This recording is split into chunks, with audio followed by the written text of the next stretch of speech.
شروع اللہ کا نام لے کر جو بڑا مہربان نہایت رحم والا ہے۔ لوگو اپنے پروردگار سے ڈرو جس نے تم کو ایک شخص سے پیدا کیا، یعنی اول اس سے اس کا جوڑا بنایا، پھر ان دونوں سے کثرت سے مرد و عورت پیدا کر کے روئے زمین پر پھیلا دیے۔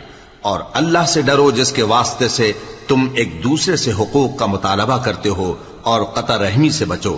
کچھ شک نہیں کہ اللہ تمہیں دیکھ رہا ہے۔ اور یتیموں کا مال جو تمہاری تحویل میں ہو ان کے حوالے کر دو، اور ان کے پاکیزہ اور عمدہ مال کو اپنے ناقص اور برے مال سے نہ بدلو، اور نہ ان کا مال اپنے مال میں ملا کر کھاؤ کہ یہ بڑا سخت گناہ ہے۔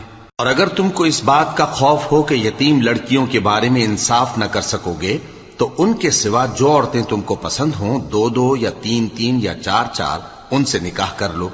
اور اگر اس بات کا اندیشہ ہو کہ کئی عورتوں سے انصاف نہ کر سکو گے تو ایک ہی عورت سے نکاح کرو، یا